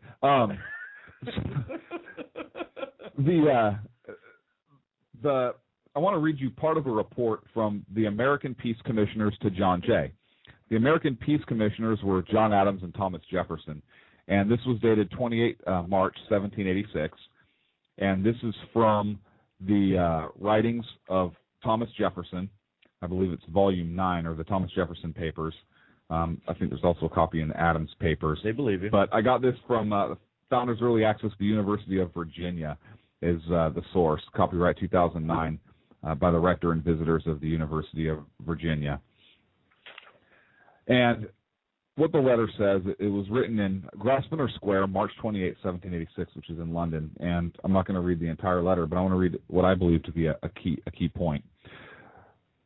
John Adams and Thomas Jefferson met with the ambassador from Tripoli, which was one of the pirate nations at the time in the Barbary Coast, who happened to be the ambassador to London. They were in London, and they had an opportunity to meet with them. And they said, and I'm quoting now, "We took the liberty to make some inquiries concerning the grounds of their pretensions," meaning the Barbary Coast pilots, the Muslims, "to make war upon the nations who had done them no injury, and observed that we considered all mankind as our friends, who had done us no wrong, nor had given us any provocation. The ambassador answered us that it was founded on the law of their great prophet, that it was written in the Quran that all nations who should not have acknowledged their authority were sinners, that it was their right and duty to make war upon them whenever they could be found, and to make slaves of all they could take as prisoners, and that every Mussulman, meaning Muslim, who should be slain in battle was sure to go to paradise, that it was a law that the first who boarded an enemy's vessel should have one slave more than his share with the rest, which operated as an incentive to the most desperate valor and enterprise, that it was the practice of their corsairs to bear down upon a ship, for each sailor to take a dagger in each hand and another in his mouth and leap on board, which so terrified their enemies, terror, that's weird, that very few ever stood against them, that he verily believed the devil assisted his countrymen, were almost always successful." Now, this was an official letter sent again to John Jay in 1786, and I believe John Adams wrote it, but it was from Thomas Jefferson and John Adams, and the reason I believe John Adams wrote it is the letter begins, "Sir, soon after the arrival of Mr. Jefferson in London, we had a conference with the ambassador of Tripoli at his house." So we've been fighting this since the inception of our country. Now, we had a Treaty of Tripoli in 1787, and in that treaty, and this is something that a lot of secularists love to point to, but the treaty indicated that the U.S. had no quarrel with Muslim religion, in essence, and that the U.S. was in no way a Christian nation. Secularists point to that all the time, saying, "See, our founders didn't think we were a Christian nation." Well, but even the most honest secularists, I believe, have to agree that it's very conciliatory in tone, and the U.S., the pirates were trying to get the Americans to pay tribute, to pay a bribe, basically, to stop these attacks, basically bow to their authority in doing so. And the Americans, we couldn't afford it at the time. We didn't have a huge navy. We couldn't protect our shipping. Our people, our citizens, were getting enslaved by these people, by these terrorists. Is that because we didn't have enough money for the Whiskey Revolution tax? Sorry. No, it was later. Actually, right around the same time. So this tribute reached close to 10% of our national budget. That's a huge percentage just going to these pirates. And long story short, in 1805, Marines took Tripoli after they crossed the desert from Egypt, and we kicked their ass. So Francis Scott Key actually wrote a song about it, and I would like to read one of the verses here. You know Francis Scott Key? Yes. No, yeah. He wrote a couple big songs. Yeah, like I'm trying to think of one right now off the top of my head. The bar hang. Take me out to the ball. No, it's not that. It's not that. The national anthem. Okay. So this guy's kind of My a big deal. Was "We Will Rock You," but then I thought that was cool. So here's part of the verse of the song he wrote after the Marines took Tripoli, and quoting, and pale beamed the crescent, its splendor obscured, the crescent obviously being the symbol used, quite frankly, in Islam and in that region of the world at the time, by the light of the star-bangled flag of our nation, where each flaming star gleamed, a meteor of war, and the turban head bowed to the terrible glare. Now, that's lyrics written, granted they're not, the most poetic, but those are lyrics written by Francis Scott Key after the event. So, again, this is nothing new, folks. This isn't, they didn't attack us because we put a video out. They've been attacking us unprovoked since our country began, and that's something that I don't know why the people in the media don't bring. I know why they don't bring it up. Right. But even conservatives in the media, hey, well, I think it's the video. Well, they say, no, well, they don't like us anyways. But, okay, why not? Nobody ever points this far back and says, they didn't like us before we were even really a nation. The people that hide behind it to make extreme acts, it goes back to minimum way before 1784, I'm sure in other cases, but in our case it was 1784. So then you flash forward, and here we are, 2012, and on September 11th, the 11th anniversary of 9/11, it started. It started Benghazi. Well, is when the attack started, but before that, at 6 a.m., and this was on the East Coast, so I can't do the math that quick, the U.S. Embassy in Cairo must have caught wind that something was coming because they released this statement. The Embassy of the United States in Cairo condemns the continuing efforts by misguided individuals to hurt the religious feelings of Muslims. Ouch. As we condemn efforts to offend believers of all religions, today, the 11th anniversary of September 11, 2001, terrorist attacks on the United States, Americans are honoring our patriots and those who serve our nation as the fitting response to the enemies of democracy. Respect for religious beliefs is a cornerstone of American democracy. We firmly reject the actions by those who abuse the universal right of freedom of speech to hurt the religious beliefs of others. Whoa. Did you say abuse the universal right of freedom of speech? Yes. Huh. How do you abuse a God-given right? You exercise your rights too much? So that was before the attack. No, hang on a second. How do you abuse your rights? How do you overly exercise your rights according to the government? Because this is the government our government, or a portion of our government, who's releasing the statement, correct? Yeah, no, this is the American Embassy in Cairo. So this is the embassy of the Obama administration in Cairo. So how does somebody exercise their rights too much? How do they abuse or overly exercise the... I haven't a clue, but we're going to move on because we could ask yourself that question. I'm like seeing red right now. I seriously want to... I have a vein popping out of my forehead. There be a time... the attack was about mid-afternoon on the East Coast here, and that's when the attack occurred, and the 4 individuals lost their lives when the embassy was overrun. And in a Twitter message just after that, the U.S. Embassy stood by their statement. This is on Twitter. The American Embassy in Cairo sends a message on Twitter that it still stands for their initial statement. Quote, unquote, this morning's condemnation, parentheses, issued before the protest began. They're still calling it a protest, even though a protest and people dying usually don't go hand in hand, still stands, as does our condemnation of unjustified breach of the embassy. Unjustified breach of the embassy resulted in 4 deaths of Americans. That's not a protest, first of all. Second of all, you're still standing by your original statement and apologizing for people exercising their First Amendment right. And this is from the administration. Now, this is a 12-hour gap, 12 and a half hours. So at some point, the administration must have caught wind of the initial statement, the attack, and then this Twitter message. Wouldn't you think so? Yeah. Nothing was done. And then, let's see, we'll move on. At 10 o'clock at night, East time, the Obama administration disavows embassy statement. The statement, quotes again, and this is from Politico, the statements of the embassy Cairo were not cleared by Washington, does not reflect the views of the United States government. So my first question is, who the hell's in charge? If you're going to make a statement as the embassy of the United States, don't you think it has to get clearance? Or you're just allowed as, like, if you're the head of that embassy? I don't know. I honestly don't know how, but I would think if you're making a policy statement that you would want to check with your administration, I would think, but I have no idea how those rules work. So, and then there's been a couple videos, and we're going to play some clips here from each different ones, and then Carney made a couple statements, and then... he's so awesome. I like him. He is just... He's like that kid who sat in the back of the class that nobody liked. He always raised the hands when the teacher asked if anyone had one. You know what? Close to that, he's like that guy that stands behind the podium at press conferences that nobody likes.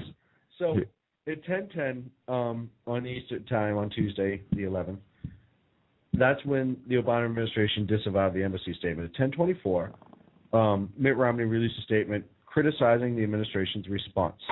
And he said, I'm outraged by the attacks on the American diplomat missions in Libya and Egypt and by the death of an American consulate worker. At the time, they only knew of the one.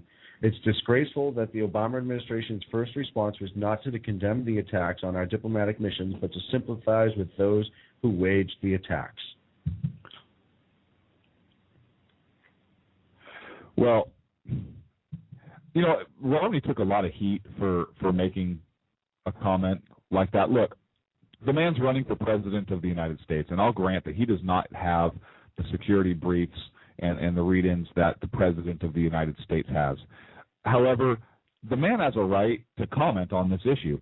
He's running for president of the United States. He's running to be able to lead, and he has to be able to understand this is going on. I would think that it would have made him look weak, if he non-presidential, like he's not willing to step up. I agree. Look, I think any American can step up and talk about this and even condemn a current administration's actions. So the fact that a presidential candidate did it, I have no issue with whatsoever. I mean, he's taken heat because he's the Republican candidate, bottom line. But if a private citizen stood up and said, hey, you know what? I condemn this action, and Mr. President, I disagree with how you handle it. Mm-hmm. Nothing would be, well, something would probably be said because you disagree with the president. You'd be like a racist or something. But so I think Mitt Romney was okay in commenting on the situation. I would have been disappointed had he not commented. Right, and I agree with you. But of course, less than an hour and a half later, the Obama campaign, now this is in the White House, came out, and this is from Ben LaBolt, B-O-L-T, LaBolt, the spokesperson for the Obama campaign, sends an email out to reporters, We are shocked that at a time that the United States of America is confronting the tragic death of one of our diplomatic officers in Libya, Governor Romney would choose to launch a political attack.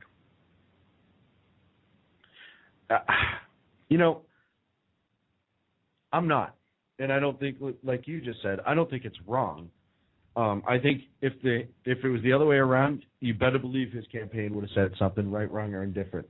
If he agreed, if it was Obama running and it was Romney in office, if he agreed, he would have said he agreed. If he didn't, he still would have made a statement. Absolutely. And it was a statement that has to be made 2 months before an election, or a month and 3/4, however you want to look at it. And I agree, the president didn't come out and say anything sooner. There's the whole, he disavowed at 10 o'clock at night. But that's something, where I thought he should have been on TV relatively quickly, one way or the other, saying, hey, this is what happened, this is what we know. We're not going to we're not going to sacrifice our own people. We will not stand for them being attacked and assaulted.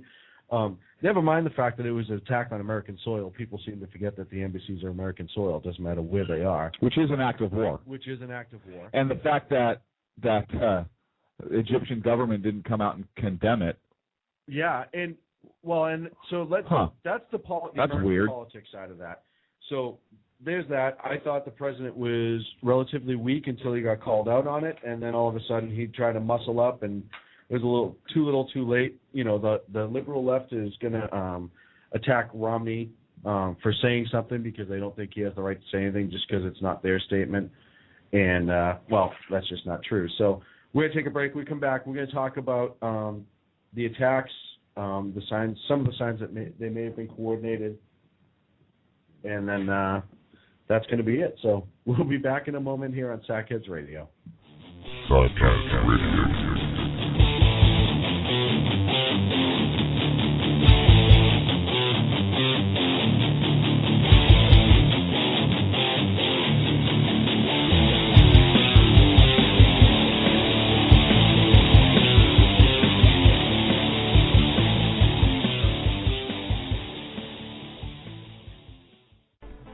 Sackhead Clint. We're fortunate enough to have our friend Vanessa do our news briefs. If you like her news briefs, she is a voiceover talent. Check out Platinum Vocal Cords. She has over 15 years radio and voiceover experience. Graduated Northwestern State University with a liberal arts degree. Don't let that scare you, folks. She is a true sackhead. Please check her out. Again, that's PlatinumVocalCords.com. Thank you. Hey guys, it's Sean from Sackheads Radio. I want to talk to you a minute about our friends over at HomefrontHugs.com. They're an amazing organization of volunteers who take their time, effort, and money to take care of our troops overseas as they serve our great nation. HomefrontHugs.com. You can donate, write letters to troops, adopt a troop, you name it, you can do it. Help those wonderful folks who protect our freedoms. Go to HomefrontHugs.com. Tell them Sackheads Radio sent you. Hey guys, it's Sean from Sackheads Radio. I know I've said it before. Check out our friends at conservativeoutcry.net, but I really mean it. If you want interesting and exciting political commentary and analysis, that is the place to get it. Different, always spot on, always truthful, never pulling a punch. conservativeoutcry.net. Tell Rooster to get Bulldog back on and that Sackheads Radio sent you. And also, coming soon, the Sackheads Radio Forum on conservativeoutcry.net. Hey, this is Sackhead Clint. I want to take this opportunity to thank all the wingnut leaders throughout the world to give our men and women of the armed forces a job, as well as all the anarchists, terrorists, and Occupy folks that give our men and women in uniform on the home front, firefighters, law enforcement personnel, and first responders, job security here in the States as well. So thank all you wingnuts out there. This is Sackhead Clint saying have a good day. Due to the graphic nature of this program, listener discretion is advised. 3, 2. I love how you're still doing the countdown. We discussed previously that it's completely unnecessary. Hey, now welcome back our true professionals, Clint and Sean. And welcome back to Sackheads Radio Show. The phone number, by the way, if you want to jump in, it's 347-205-9399. I don't know how many calls we're going to get to because we still have a ton to cover. So we were talking about the attack in Libya on the embassy and in Cairo. 4 are dead, including the ambassador, an intel officer, and 2 former Navy SEALs who were working private security. They were doing some intelligence gathering or something to that effect. Either way, 4 Americans are dead. And the White House was really kind of quiet, in my opinion, for a while. Then they came out and made a couple loose statements. And then Obama came out and finally gave a press conference, and Hillary was there with 2 clips. I'm going to play them both. The first one's a minute and a half. But listen to how hard his statement is, considering this is Obama. Good morning. Every day, all across the world, American diplomats and civilians work tirelessly to advance the interests and values of our nation. Often, they are away from their families. Sometimes they brave great danger. Yesterday, 4 of these extraordinary Americans were killed in an attack on our diplomatic post in Benghazi. Among those killed was our ambassador, Chris Stevens, as well as Foreign Service Officer Sean Smith. We are still notifying the families of the others who were killed. And today, the American people stand united in holding the families of the 4 Americans in our thoughts and in our prayers. The United States condemns in the strongest terms this outrageous and shocking attack. We're working with the government of Libya to secure our diplomats. I've also directed my administration to increase our security at diplomatic posts around the world. And make no mistake, we will work with the Libyan government to bring to justice the killers who attacked our people. Since our founding, the United States has been a nation that respects all faiths. We reject all efforts to denigrate the religious beliefs of others. But there is absolutely no justification to this type of senseless violence. None. So he kind of walked the line. He apologized a little bit. Of course, because that's what he does. For the First Amendment, and he got a little bit of tough talk in there. The fact that he's working with the Libyan government does not make me feel better.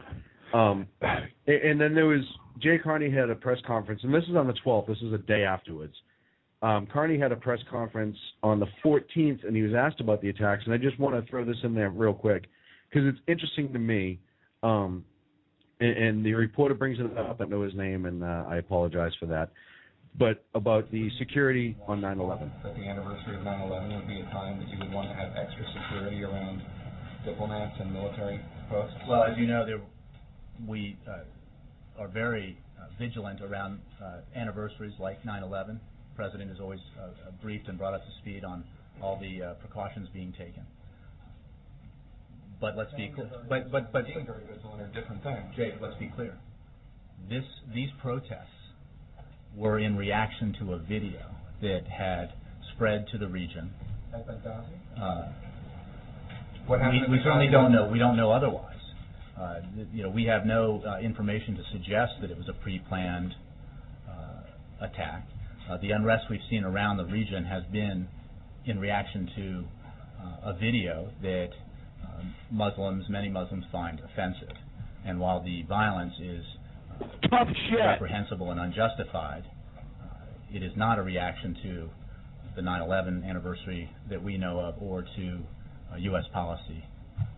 The group around Now, tough shit. Now, the Muslims find it offensive. Tough shit. We have free speech in this country. This person put this video out. I don't agree with the video. I've seen it. I don't agree with it. Doesn't mean this guy doesn't have a right to put it out in this country. And if they've seen it and they don't like it, too bad. Well, but Jay Carney, they're not attacking us because of a freaking video. Shut the front door. They're attacking us. All right. No, we've already. I'm so discussed pissed why off they're right attacking now. us, and it's going to be spun, in which he did. He is such a weasel. I can't stand Jay Carney. I really can't say Jay Carney. One of the reasons why I want Obama out of the office is so that Carney's out with him. But again, he says we don't really know any other reason. You don't know the reason to begin with why they're attacks. So exactly. So why are you saying commenting on it's it? Video, but then 2 minutes later you're saying you don't know any other reason. Well, why are you assuming this reason is the video, other than people there who are probably being paid to say so are saying that's the reason? And now we find out that these attacks. It's not a protest. It's an attack. And this was yesterday. These attacks were coordinated. How many months out?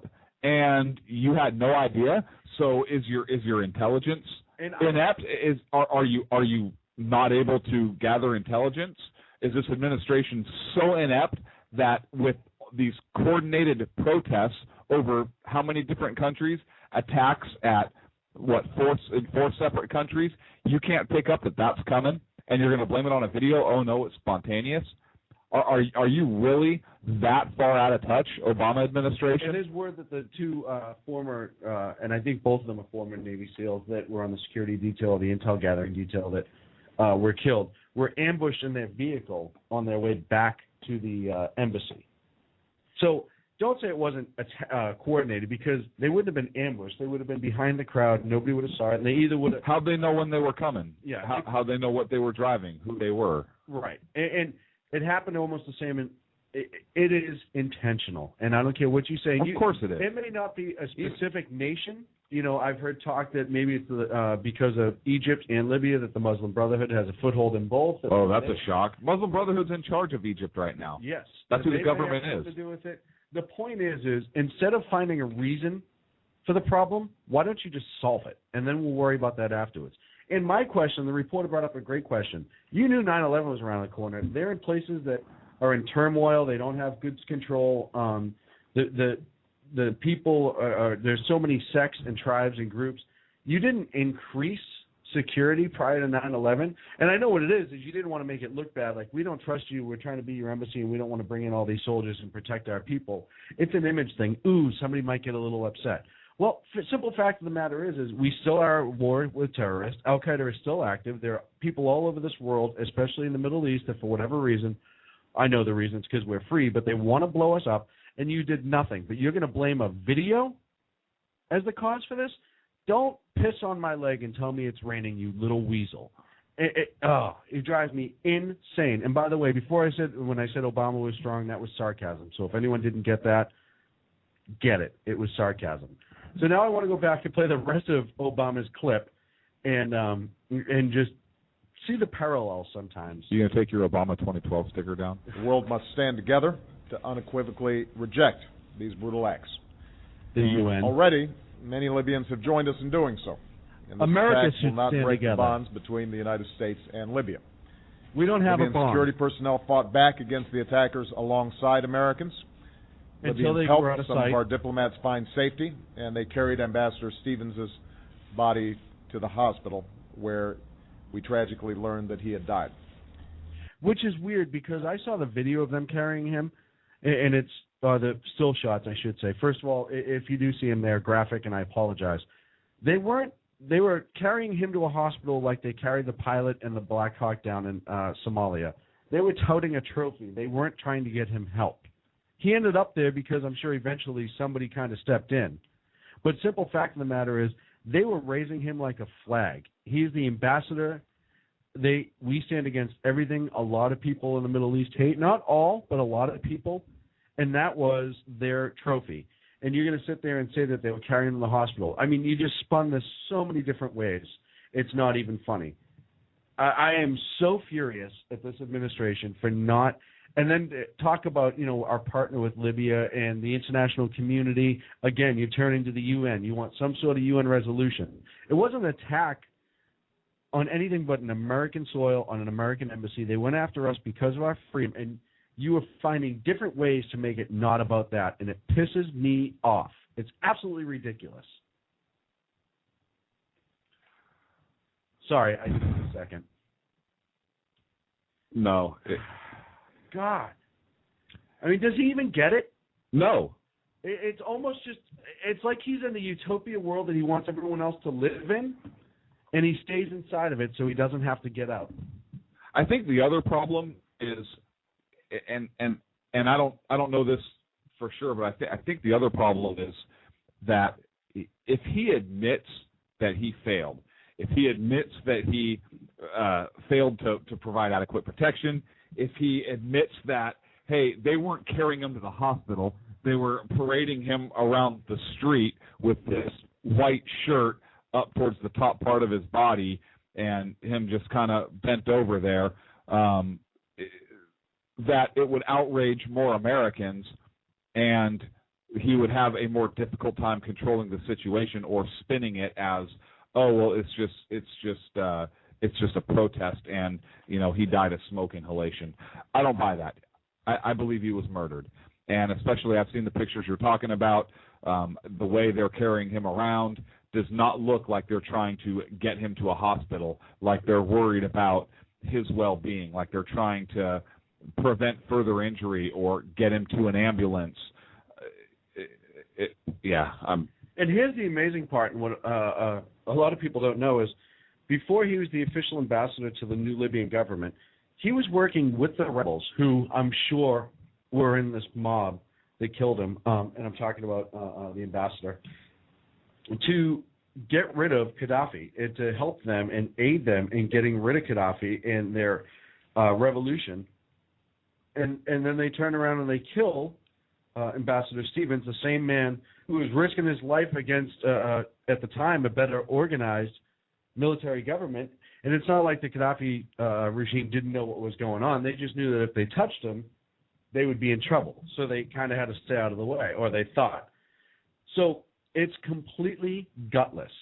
He was gutless on this. And you can say a whole bunch of things, but we talked that night. He should have been on the air from the Oval Office. It should have been interrupted because this is a big deal. They're trying to downplay it, but it's a big deal. And since then, it's gotten worse. We've had military bases being attacked just today. Non-stop. A today. base was overrun today. There's been other. Tunisia's starting to protest. Kuwait, they must have a short-term memory as to how effective we are as a military anyhow, because we seem to we get can show them out of them quick. We can show them. That'd be cool. We saved their bacon pretty much and ran the Iraqis out when they got invaded, and now they're sitting there. And I'm not saying it's the whole country, but there are these groups. And I'm mad at the people that don't believe it and understand what we're about for not standing up against them.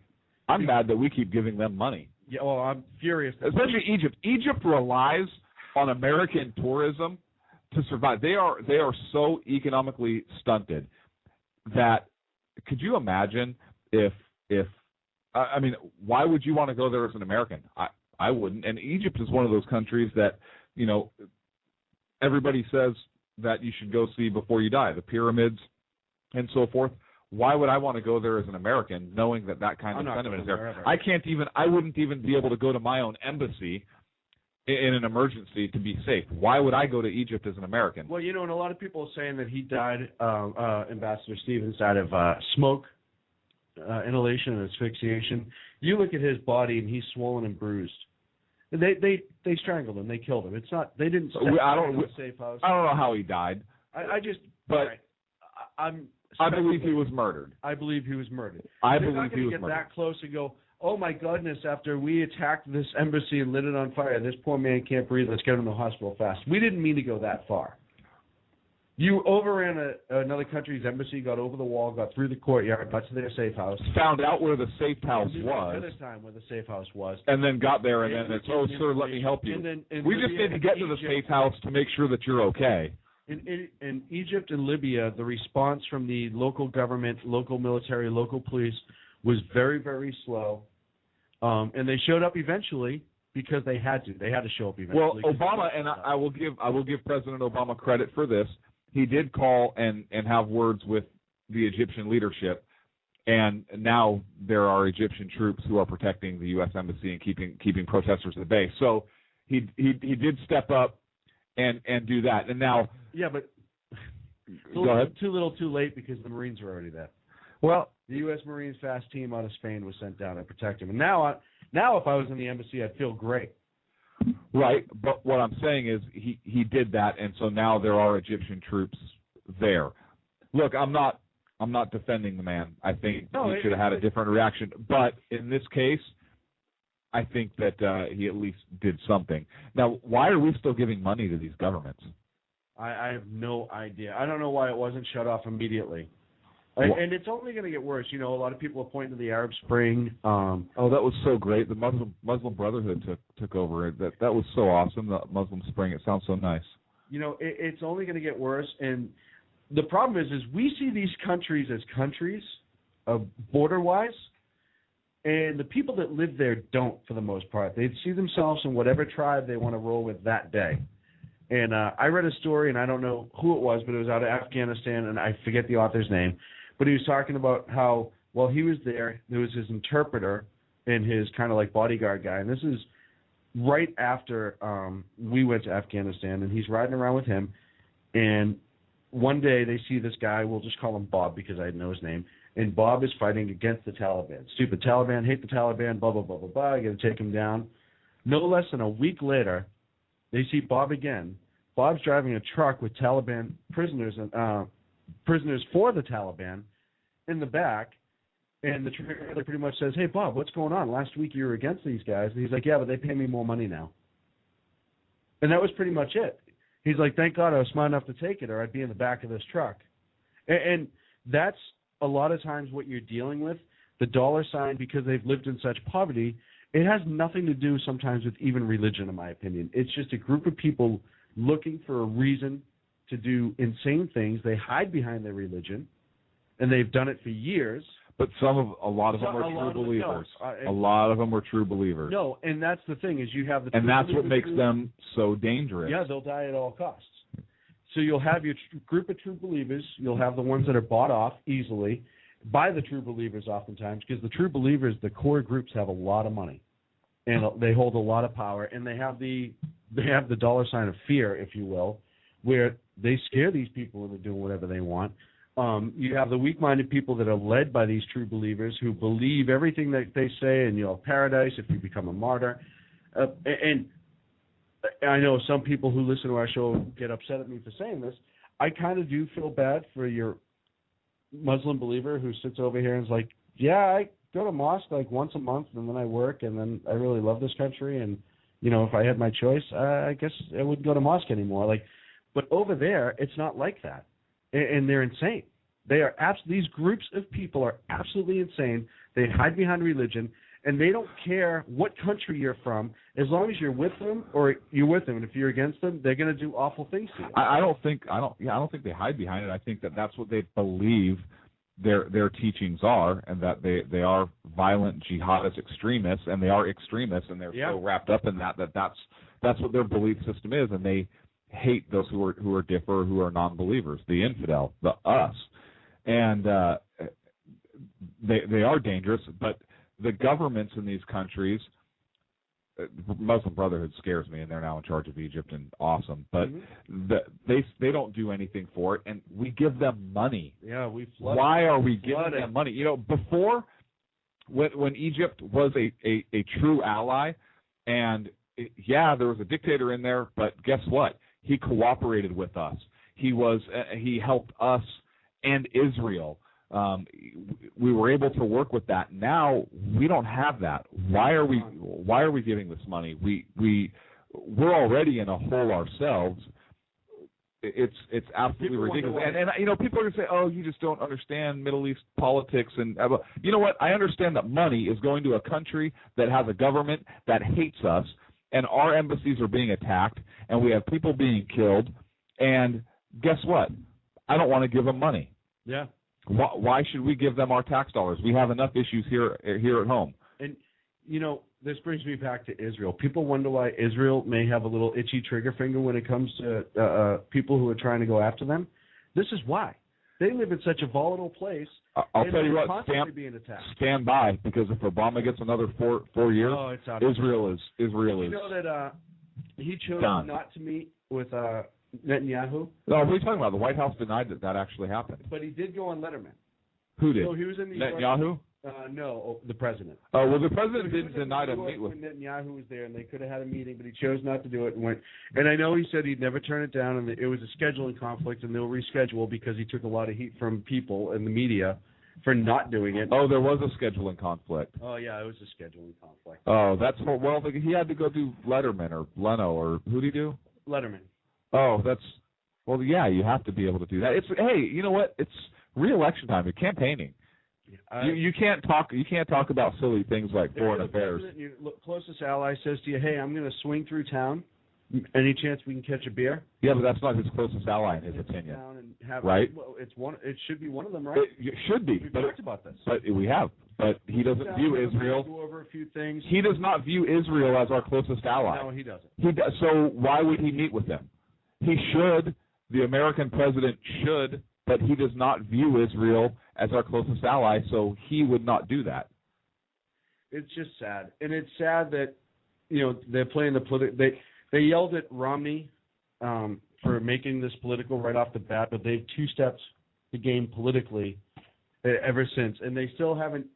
Yeah, they've come out and condemned the people, but they haven't come out and said, "Hey," like Romney did. And I'll play a speech real quick because we only have a minute left.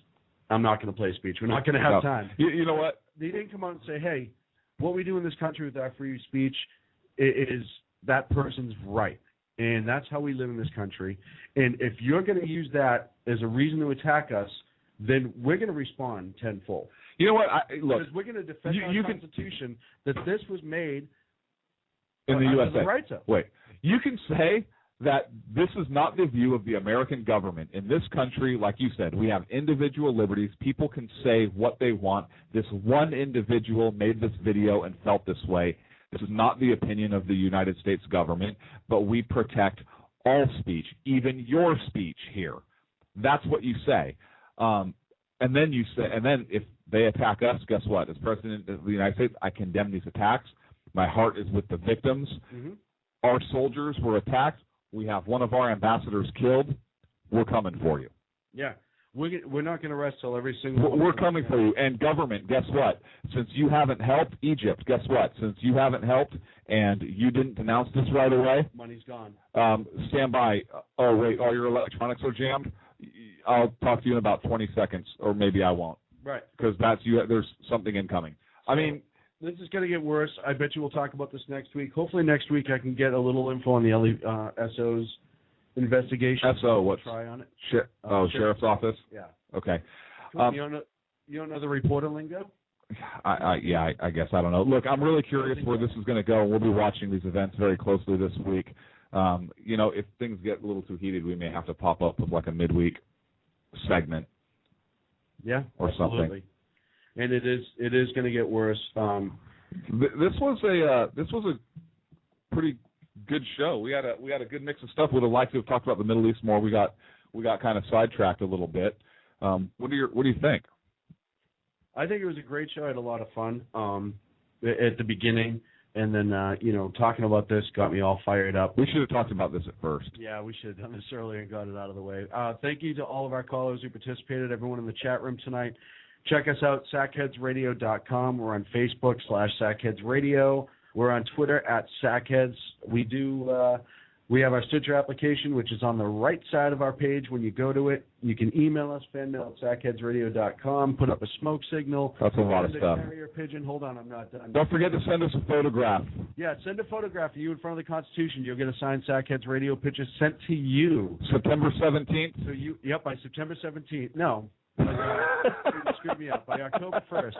Get it out by October 1st. We'll see you next Friday night at the same time. Thank you for Happy birthday, Constitution. 225 years old this year. Birthday, our friend Constitution. Our friend? What are you talking about? I don't even know what you're saying right now. What does this even mean? I'm so lost. What just happened?